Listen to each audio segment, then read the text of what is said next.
Hey everyone, here, Pete Matisiewicz from Pete's S10 page. We all saw the Donut Media video last week on the history of the S10. I think they called it Everything You Need to Know About the S10. At the time last week, I was out of town, so I did a quick review of it. What I want to do now is I'm going to do a real-time commentary where we're going to sit here and watch the video, and I'm going to pause it at times just to give some clarifications or corrections, and thought you might enjoy seeing it that way.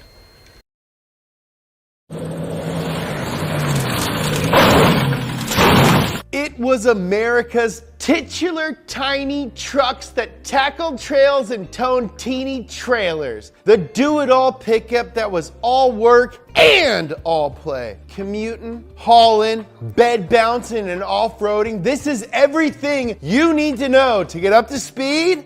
The Chevy S10. Well, first of all, the introduction here is completely unnecessary and kind of belabored.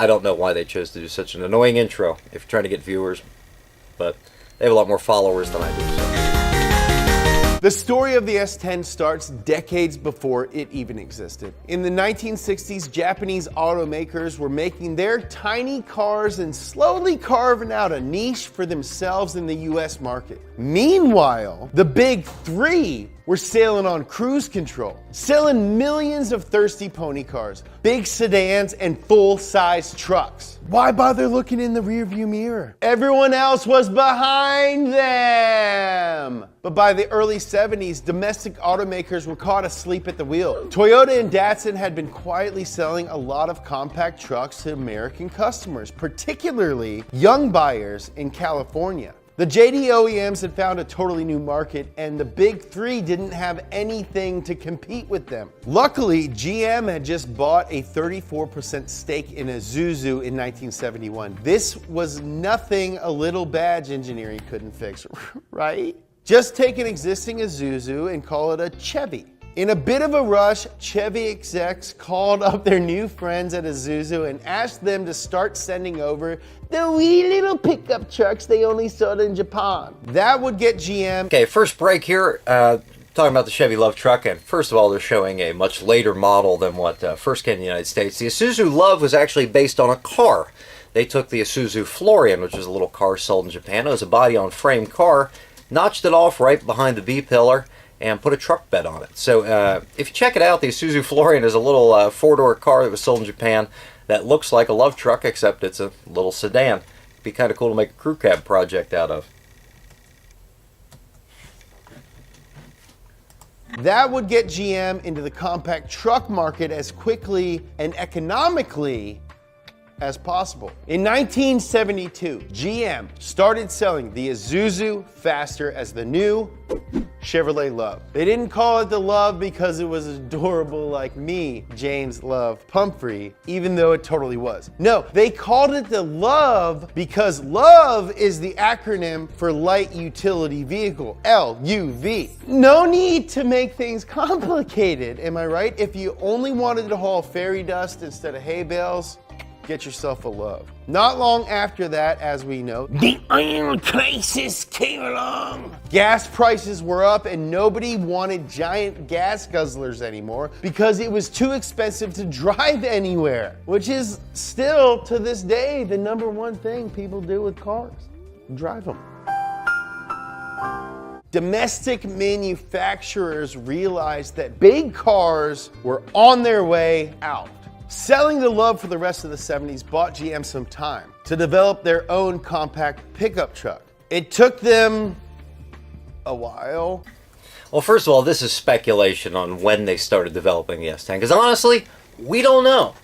And I have a hunch they didn't really plan on doing the S10 probably until the very late 70s, at least until the introduction of the G-body, because the S10 uses the same front suspension and steering components as a G-body.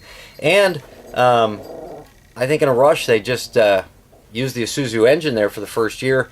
Granted, the 2.8 was coming out in some other GM models, and they had that. They didn't have a small four-cylinder ready, and so they just grabbed the Isuzu four-cylinder, the 1.9, that you could have gotten in the Love truck, and threw it in there. So I don't think it took years and years of development, as he's implying, but then again, it's just speculation. But in the all-important battle of Chevy versus Ford, they still beat Ford to the market with their own American-made small truck, the all-new 1982 Chevy S10.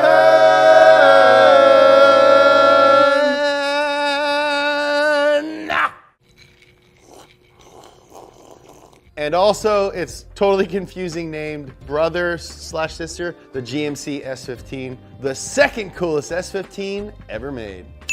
The new truck was a simple design with clean, classic lines.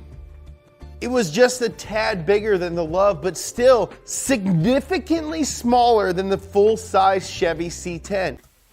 First of all, good time to pause here. I do want to give Donut Media some credit. Apparently they found my YouTube page, because if you look at the video up in the corner, they're giving me some attributions, and a lot of these Gen 1 videos have my name on them, which is kind of cool. It was modest enough to easily park while running errands around town, but it also had that handy truck bed in the back for trips to the local hardware store or to help your buddies move if you're one of those suckers who couldn't tell your friends, you know what? We don't get dinner together, man. I'm not gonna help you move your couch.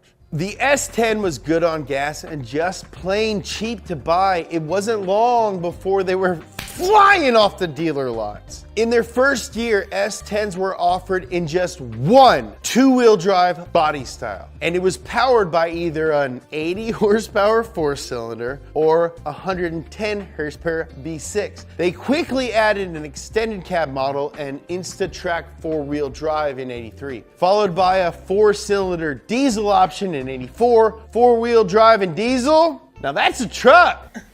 Okay, time for several clarifications at once. First of all, the diesel was never available in four-wheel drive. The diesel was 1984 and 1985.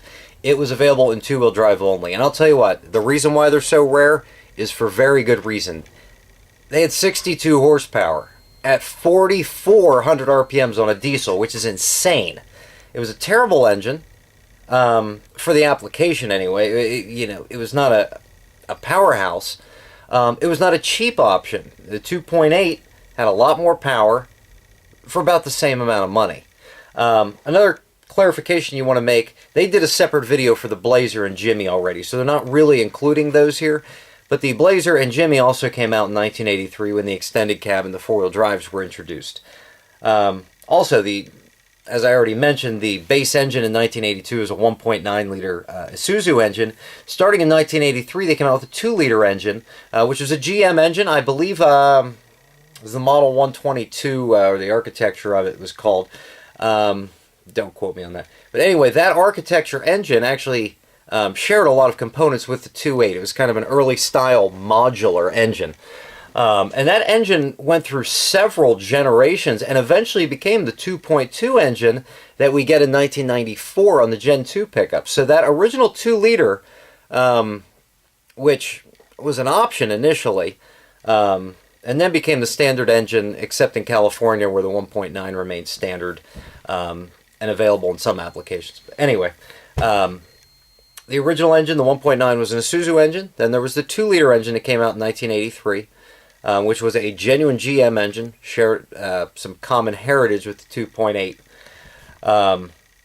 Just thought that'd be something to throw Eventually, in. Pontiac's 2.5-liter Iron Duke 4-banger replaced the smaller engines, while the V6 got a few more ponies. But Okay, something else I want to add here. The 2.5 came out in 1985. In 1985, you could get the 1.9. In 1986, the Iron Duke was the only 4-cylinder. But as John Connor pointed out to the Terminator, he could probably run faster than an S10. In 1988, the 4.3-liter Vortec V6 showed up and gave the S10 a much-needed boost to 160 horsepower. That was a lot at the time. It's a very exciting engine. Don't be a V8 guy or a V6 guy. Be a motor guy. In 1989, a V6 that was super reliable and powerful was cool. On top of the options like a short or long bed, a sunroof, and a fancy digital dash, GM offered a bunch of different appearance packages. Okay, first of all, I want to make note of a couple things they showed there. The digital dashboard came out in 1989. The sunroof, which was factory installed, even though it was basically an aftermarket sunroof that they installed at the factory, it was still factory installed. That came out in 1988. There was the rugged-looking backcountry edition. Hey guys, what's a tough look for our truck? How about the backcountry edition? Backcountry edition? Yeah, that sounds tough as hell. Yeah, I agree. It sounds tough as hell. Yeah, I think it sounds tough as hell as well. Yeah, I agree. Well, that does it. Backcountry edition sounds tough as hell. And then it went to market and everyone was like, that sounds like a bunch of cowboys f***ing each other. The body... Well, first of all, the backcountry, which is what they were showing there, that was came out mid-1987. It's not in any of the brochures or materials, but it was available starting in mid-1987 via a dealer memo that came out that they could order them. There was an order form and a highlight form, which I have somewhere. I don't know if I have it scanned or not. I did post something up on the S10 page the other day about it. Body kitted Top Gun and Cameo editions and the awesome four-wheel drive. Okay, first of all, let's take note. They showed Woody's cameos there, which is kind of cool. Woody from Hardcore S10. The Top Gun package, you're not going to convince me without showing me some sort of documentation that the Top Guns are a factory package. I think they went through a third-party converter, something that you would have ordered through your dealer, and it would have arrived at the dealer with the package on, but it didn't leave the factory that way. It went to a third-party upfitter that the dealer ordered it through. Wheel drive Baja edition, available only in white, red, or black with some major red decals. The Baja wasn't all show, it was also muy go. It had real, functional 4x4 stuff like a roll bar. First of all, the roll bar was not functional. It even had a sticker on it that basically said it was not for occupant protection. It was there just to look cool and to hold the lights up above the cab. So that wasn't functional. A front brush guard with off-road lights, a tubular rear bumper, underbody skid plates, and a sweet off-road suspension setup. Okay, now the off-road suspension and the skid plates that he's referring to were not standard on an S10, but they were optional. There was really nothing functional on a Baja that you couldn't have ordered on any four-wheel drive S10. They looked awesome and everything, but functionally, they were no different than a well-equipped four-wheel drive truck. This was so cool, it lasted almost 10 years, until 1991 when GM gave their mini truck twins a minor refresh. With new grills, side moldings, and they changed the GMC's name to... Okay, first of all, in 1991, they did give it a refresh, and in my opinion, the 91, the 93 are the best looking trucks, but the specimens they show in the video, I think, are really poor, because they're both repainted, and both of them have some flaws in their paint jobs in terms of being factory correct. And then if you look at this Sonoma rear bumper here, that is a hideous aftermarket rear bumper. That truck likely either had its bumper replaced or it was never ordered with one in the first place. Name to the GMC Sonoma. Now I know this is the Chevy S10 video, but you can't talk about the S10 without mentioning the GMC Cyclone. For some reason, GM didn't see fit to combine the Chevy badge with the turbo. Probably because they didn't want anything else on Chevy dealer lots that was as fast as a Corvette. Okay, this here is the stuff of folklore and legend and stuff, and honestly, it's cool stuff to talk about.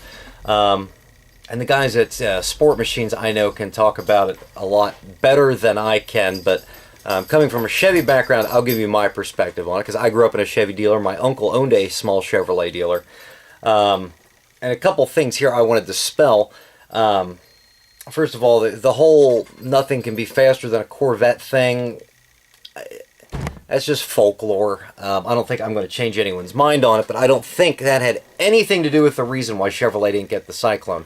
I think the reason that Chevrolet didn't get the Cyclone was because around 1990, and even some in 89, there was some documentation from GMC to their dealers basically saying, hey, we want to be our own brand. We don't want to be a rebadged Chevrolet anymore. All they're doing is selling pickups that are Chevy pickups with different grills on them. Because in the 1980s, they were identical, same price, same standard options. They were ordered out of the same dealer ordering materials. The only difference was sometimes Chevrolet got some cool packages like the Baja and the Cameo, and the GMC didn't, or the Sunshine striping, which GMC didn't get. GMC wanted to come out and be their own brand, and I think the Cyclone was the vehicle to get there. And I think that General Motors let GMC have the Cyclone because GMC really wanted to establish a new brand identity and not just be a rebadged Chevrolet anymore. My uncle told me the story about the dealer meeting back in 1990 when it was announced that the GMC Cyclone was coming out and what it was all about. And when the Chevrolet dealers found out they weren't getting one, they had a fit. I mean, there was like a mutiny that the Chevrolet dealers weren't going to be getting the Cyclone, that GMC got it. Because up to that point, the GMC existed for no other purpose than so Pontiac dealers could sell a pickup truck. Really, GMC's only purpose up to that point was to let dealers who didn't sell Chevrolets have a pickup truck to sell their customers. Because, you know, Bob might drive a nice Cadillac, but he owns a dry cleaning business and needs 10 vans. He'd like to help out his Pontiac salesman. This basically gave the Pontiac, Buick, Oldsmobile, Cadillac dealers a truck they could sell without having to say, go down to our competitors at the Chevrolet dealer. Basically, that's all GMC was up until that point. They had no personality. Back to the video. So, that same year, they launched the fastest stock pickup truck in the world at the time, the Cyclone. It had low compression pistons in the Vortec V6 and an intercooled turbo. These all-wheel drive little black beauties made 280 God blessed horsepower. Thank you, Jesus. But what's more impressive is they went from 0 to 60 in 4.3 seconds. To put that into perspective, the Lamborghini Urus goes from 0 to 60 in 2.9 in 2018. 28 years later, for a gajillion dollars more. It's a truck that cost no money in 1990 that went 0 to 60 in 4 point whatever. This Okay, first of all, he says it costs no money. Well, in 1991, if you look inside the GMC product guide that was given to dealers, you will see that the base price of a Sonoma is $8,057. Okay, the Cyclone costs no money. The Cyclone costs $26,995. So you were talking about $18,000 above a base truck. I wouldn't call that no money. You were close to Corvette money back in 1991 for that.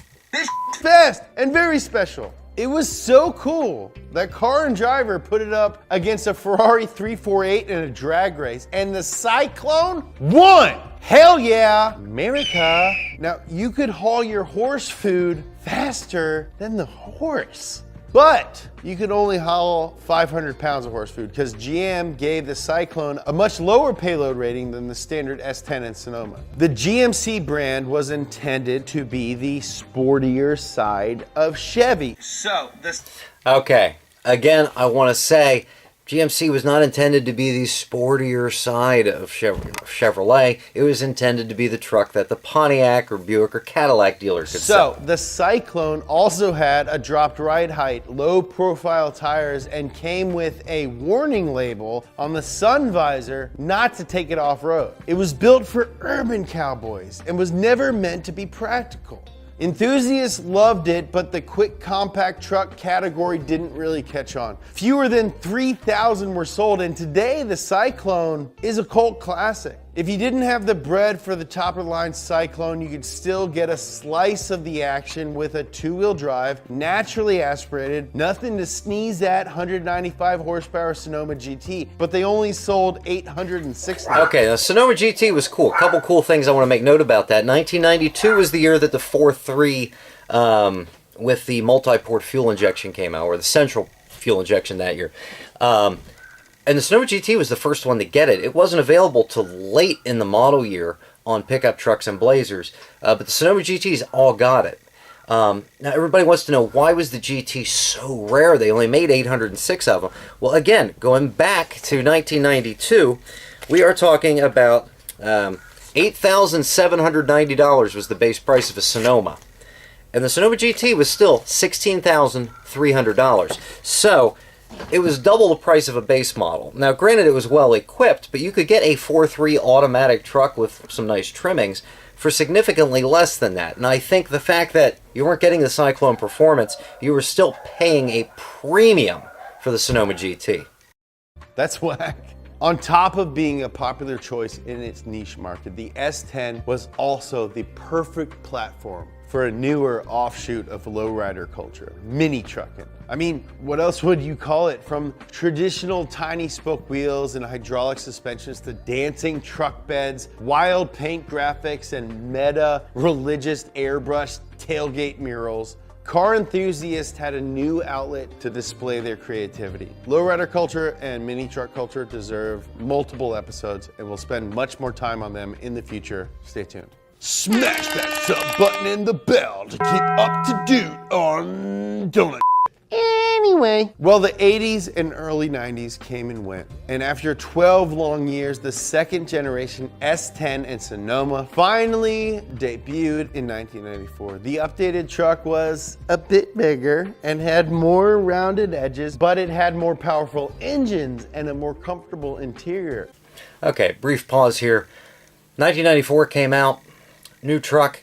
Bear in mind, this was not a full ground-up rebuild. This was just basically a restyling. They restyled the body, new bed, new sheet metal, some new amenities, but the truck wasn't actually any bigger like he's saying. We're talking about a truck that sits on the same frame. They have the same wheelbase, the same overall length, same general dimensions. And while, modern design allowed for maybe a little more elbow room inside the interior, the truck itself actually wasn't any bigger. They brought out a step-side model. The extended cab got a third door for easier access, and in 2001, a 5-passenger, 4-door crew cab became available. All the special editions from the 80s disappeared like Ali Sheedy and were replaced with new options. There was the ZR2 package for off-roaders, and there was an all-new trim level that they made up brand new called the SS. Okay, first of all, the SS was not a trim level. It was an LS trim truck. The SS was a preferred option group, which basically, when you're ordering the truck, you check off this preferred option group, and it includes a bunch of options. And then depending on the preferred option group, you may or may not be allowed to have other options. Well, basically, if you ordered an SS truck, the preferred option group was the only group of options you got. There was very little you could get to deviate from what came with that. And the reason it really never took off was the fact that there was such little flexibility with what you could order with it, and the fact that you could order that identical truck minus the badges, often for less money. And I know the dealership I worked at, my boss never wanted to order them because he felt like you were getting cheated by getting the SS because you were paying a premium, but having no flexibility in what you could get with the truck. And I think that's the reason you don't see a whole lot of. It was high performance. It didn't work out, so they replaced it with the... First of all, it really wasn't high performance. It had the normal L35 engine, 195 horsepower. I mean, yeah, snappy for a stock truck of the 90s, but not high performance in comparison. Extreme models. Okay, and second of all, the Extreme did not replace the SS. The SS was discontinued. The dealers knew that was coming. The Extreme, I guess chronologically replaced it, but I don't think we were going after the same demographic. The Extreme was more for appearance, where the SS was geared more toward the guy that wanted the performance truck, even though it wasn't a performance truck. The Extreme was very affordable. A young buyer could afford to purchase one, especially when you could get it with a 4-cylinder and a 5-speed, and it didn't have to be all optioned up like an SS would be. I think the Extreme had a totally different buyer in mind from GM, and I think while they may have gotten rid of the SS for the Extreme, I would be hesitant to say that the Extreme replaced the SS. Model. It wasn't nearly as extreme as the turbocharged Cyclone, but it still had a lowered sports suspension and 16-inch alloy wheels. You might be surprised to hear this, but there's one version of the S10 that's actually one of Chevy's rarest models. And you shouldn't be surprised, because if you've followed any S10 pages for any length of time, you should know that these already exist. So just after GM launched the EV1 electric car in 1996, they popped a detuned version of its electric drivetrain into 492 short box regular cab S10s. The 1997 S10 EV was front-wheel drive and had lead-acid batteries good for up to an astonishing 45 miles. In 98, the batteries were upgraded, which saved a few pounds. Why was it front-wheel drive? Well, I think it just went with the design, but basically they used a four-wheel drive platform with a dead axle in the back. And if you look at this picture here, the freeze frame, you can see there's no pumpkin there. It's just a dead axle. And basically, you see the four-wheel drive offset wheels, basically because the electric motors up front could turn it just like they did on the EV1. Pounds and bumped its range up to 75 miles. Like the EV1, all the S10 EVs were originally leased out for fleet use. But unlike the EV1, not all of the trucks were recalled or crushed. At the end of the original lease term, 60 of the S10 EVs were spared from the jaws of the junkyard and were sold to the fleet owner. Keep your eyes peeled for one of these super rare Chevys parked next to an electric outlet. As Y2K came and went, the S10 sales slowed. Gas wasn't that expensive, and new engine technology meant big trucks were getting good at sipping the juice instead of guzzling it. The auto industry was changing, and if something new wasn't bigger, then it wasn't better. In 2004, GM stopped production of the Chevy S10 and GMC Sonoma compact truck. But remember, it was the S-Series was produced through 2005 at the Linden, New Jersey plant, where they still made Blazers through 2005. Compact trucks for the American market. They were replaced by mid-sized twins, the Colorado and the Canyon. Today you might see an S. Okay, now the Colorado and the Canyon, yes, they did replace it. Yes, they were bigger. I would be hesitant to call them mid-sizes. They weren't as big as, say, a Dakota. But, you know, having worked at a Chevrolet dealer during this era, I think it's important to know that, you know, we were being told, yes, you know, the new S10 is coming out. The new S10 is coming out. They're redesigning the S10. They're redesigning the S10. It wasn't until pretty late in the development phase that they decided, hey, we're not going to call it the S10. Because at this point, you know, back, you know, in what, 96, 97, they renamed the G-Van the Express Van, and they renamed the CK truck in 99 to the Silverado. They were getting rid of all those old alphanumeric designations and giving their trucks these new sexier names because, you know, I think the marketplace really liked these, you know, sexier names that everybody had for everything. And I think the S10 really followed that old alphanumeric designation. They had this all brand new truck. I think to them it was the perfect time to rebrand it for the North American market and call it the Colorado or the Canyon. Because in other countries where the Colorado and Canyon were built or exported, they still carried the name S10. They carried that, you know, name S10 for years. The name S10 is still used in other markets. But I think S10 became synonymous, you know, with the average American buyer as being, oh, that's that inexpensive truck that Chevrolet sells, that cheap truck that Chevrolet sells. I think by calling it the Colorado and the Canyon, by changing the name, they were creating a more upscale product. And what better time to do it than when you're totally redesigning it from the ground up. I don't think that's the reason that S10 enthusiasts don't particularly like the Colorado. I think the reason we don't like the Colorado is because it doesn't share the basic platform that the S10 shared for 20 plus years. You know, I think that's really the problem. I don't think we hate the name. I don't think we hate the style. I think it's just a different platform than what we were accustomed to. See an S10 lifted on big tars grappling with sand, mud, rocks. You might see one sitting flat on the ground with its wheels tucked under its fenders. A custom lowrider on airbag suspension. And you might see one with an LSV8 roasting rubber at the drag strip or on a drift night. You can't buy a new Chevy S10 in the US anymore. But the S10 love is alive and well. Thanks for watching Up to Speed. If you aren't subscribed to Donut, how did you even see this video? Hit that button down there and hit the bell so you get an email or a text. I'll tell you how we found your video because it was shared 10,000 times in S10 groups within 24 hours. And want to buy a shirt, go to shop.donut.media. We have other videos that you might like.